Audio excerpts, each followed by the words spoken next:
Hey guys, welcome back to the channel. We're going to be working on JJ today. I've got an oil leak and I've got to see where it's coming from. If you lay under the bottom and just take it for face value, you would think it's coming from the main seal. But as you look up deeper to where the main seal is at, that's not where it's coming from. It's coming from around the side of the engine, and I believe it's coming from under the distributor cap. So that's what we're going to be checking out today. I got to pull the distributor out and see if that seal has failed or that gasket has failed that's under the distributor cap, and see if I can get that resolved today. So that's what we're going to be doing today. Let's get to it.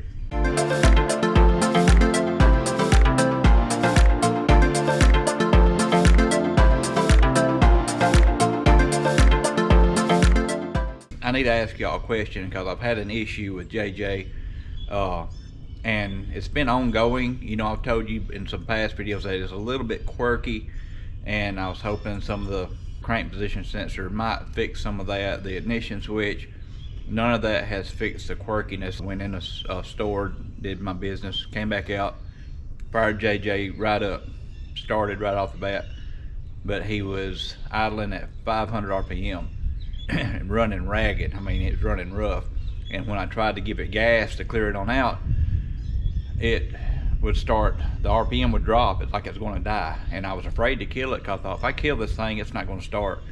Anyway, I ended up having to kill it, and as soon as I started back up, everything's perfect. It's been perfect ever since.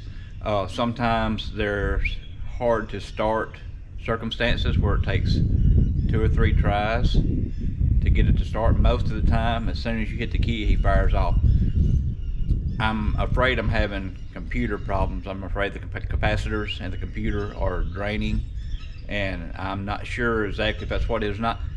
My question is, has any of y'all ever experienced the issues that I just described?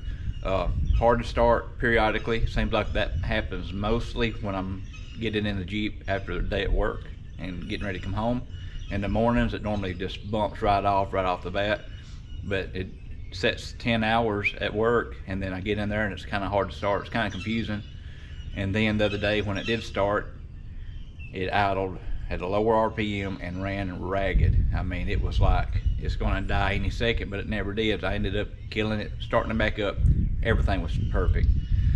So anyway, if y'all leave a comment down in the comment section below, I would love to hear y'all's experiences.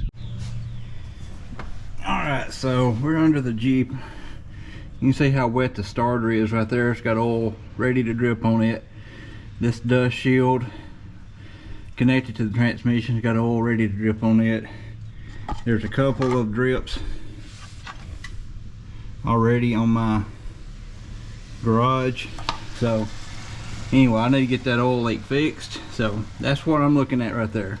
So let's go check out and see if it is indeed the distributor leaking oil.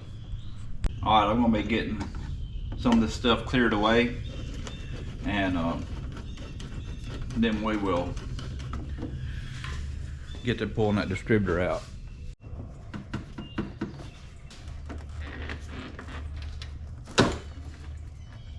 Okay, so I have the spark plug wires numbered. This one is number 1, 2, 4, 3. I also have it numbered on the distributor cap. This is the coil wire, so I'm fixing to pull all these. This way I know exactly where they go.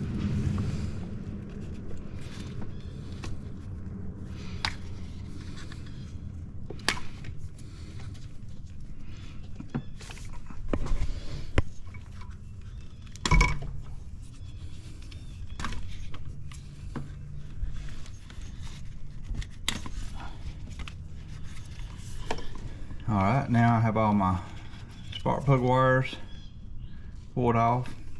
There's 2 screws on the distributor cap holding it on. One on the bottom left. I don't know if you can see that. Maybe you can. And then there's one on the top right at about the 2 o'clock position.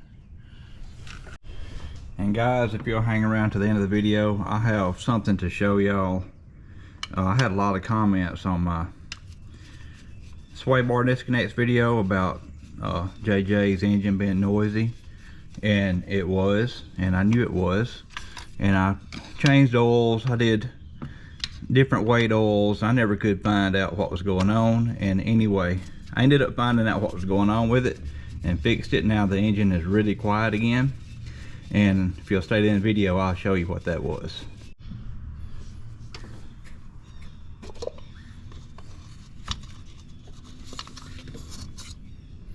There's the distributor cap. All right, I've got the distributor opened up. I need to believe it's got one more bolt. I've got to find where it's at, release that bolt.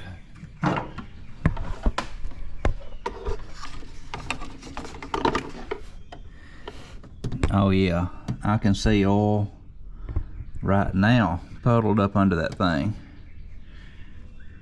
and I see the bolt, and I know you ain't gonna be able to see it, but it's at the 3 o'clock position under the bottom of the distributor. All right, the bolt I gotta remove is right down here. It looks to be like a 13 millimeter, and that's gonna be my best guess. That's what I'm gonna go with first.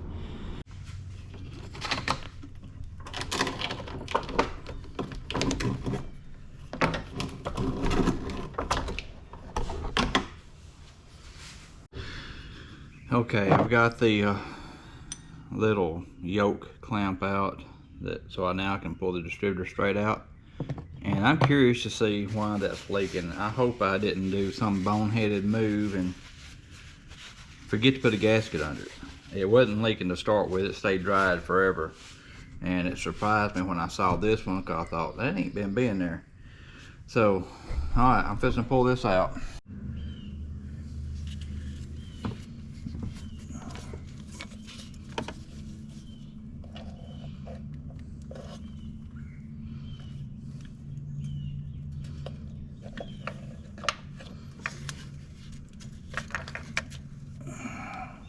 It's obviously failed. It's soaking wet.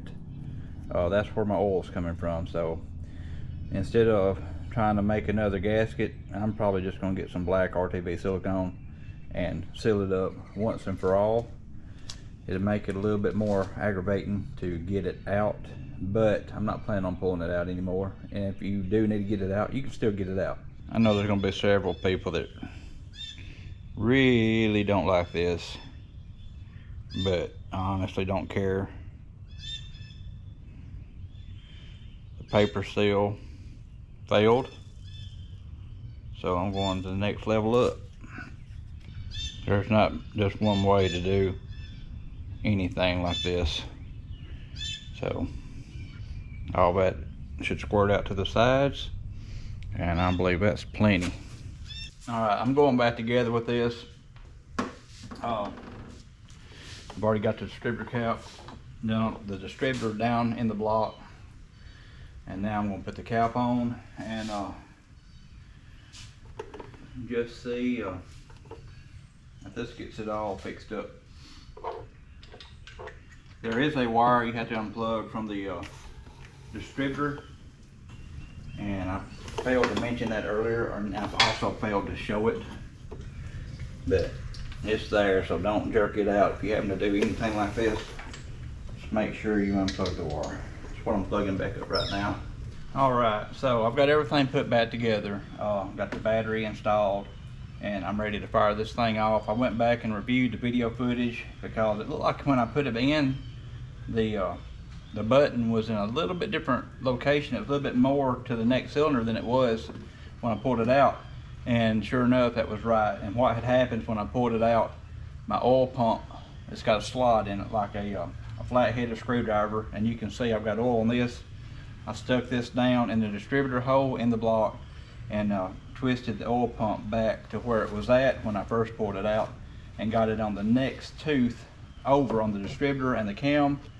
And anyway, I'm proud I checked that out, because it would not have been in time. It might have would have tried to run, but if it did, it would have ran rough. So now I'm going to, I ain't got my breather or anything on. I'm going to wait, make sure this thing does fire up. I'm certain it's in time correctly, and let's see if it'll crank. And I'm going to kill it instantly, because I don't want any pressure or anything on that wet RTV silicone.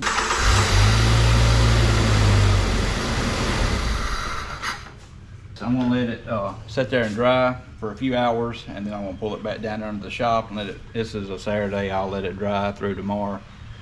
Then it'll be ready to go back to work. So I gotta put my breather and stuff back on now, get my heater hoses and stuff back where they go, and that's gonna be this job done. And then I'll show you what I wanted to show you about my engine noise after I get the breather put back on. Okay guys, it's been several hours. I'm gonna crank this thing up. I'm gonna let you listen to the engine. As you can tell, the engine's running and it is very quiet. It's not rattly like it was before. Let me show you from under the bottom. Very quiet. We're in the garage, and this would actually amplify it because the garage would be acting like a speaker box shooting the sound forward. Very, very quiet. Alright, this may get just a little bit lengthy because I got some explaining to do, but y'all seen me replace the engine, rebuild the engine in JJ.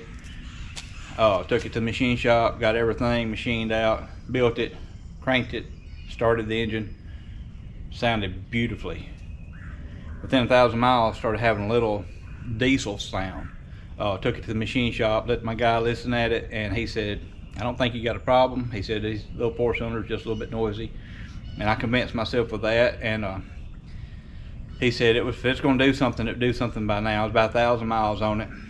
Drove it some more, went to some drive-thrus, and they couldn't hear me when I ordered. I had to kill the engine and then start it back up after I placed my order. Drove it to a nursery to where you get your ferns and your shrubs and stuff for my wife, and I had the top off and I was going slow because it was dusty. One of the guys that likes Jeeps came out there and he asked me about the diesel engine I had in my little TJ here. I said, man, it's not a diesel engine, I've just rebuilt it, it's got 1,500 miles on it. And so that'll hurt your feelings a little bit when you got a fresh rebuild and people think you're driving a diesel. So anyway, I broke down and changed the timing chain again. I didn't make a video of it. I've already made a video changing the timing chain. That video is correct. My timing chain I put in that video was defective. Put another timing chain in, fixed my problem. It's been thousands of miles now since I have changed the timing chain, and the engine's still quiet. You just heard it. It's not diesel sounding anymore, not making a tapping sound like it was before. I was thinking lifters, I was thinking anything but timing chain. Timing chain's easy to change on these. That probably took me 2.5 hours. Pull everything out, change the timing chain, make sure everything was right. And so anyway, long story short, my timing chain is what was causing this noise right here in the video where I did the sway bar disconnect. And now, well guys, that's going to wrap up this video. I thank y'all so much for stopping by today. Thank you for stopping by every time I drop a new video. And my viewers are so knowledgeable. That's why I asked the question at the beginning, because I believe some of y'all will know what's going on with my Jeep, or give me a good line of sight to see what I need to do. If it is a computer, does any of y'all know if an XJ with the same engine, if their computer will work on this Jeep? I have access to a bunch of those and they would be cheap where I'm getting them at. If you know the answer to that question, please drop a comment down below and let me know that. I'm really wanting to know what's going on before I take a big journey in JJ. And a big journey for JJ, what I'm talking about is going to the Jeep Jamboree up in Pigeon Forge, Tennessee here in August. I would love to drive him up. Seth's wanting to go, we've never been, and we want to take JJ up there, and I need to know that he's going to make it. We may take Little Red with us, talk on some walkie-talkies all the way up there. That way if one of us goes down, the other one can help out. Take some tools with us or anything, but I'm not scared of this Jeep taking me anywhere. But if the computer goes bad or fails, then I would have a problem. Y'all, that's all I've got today. Thank you so much once again for stopping by and watching. Y'all come back next time, we'll see what we got going then.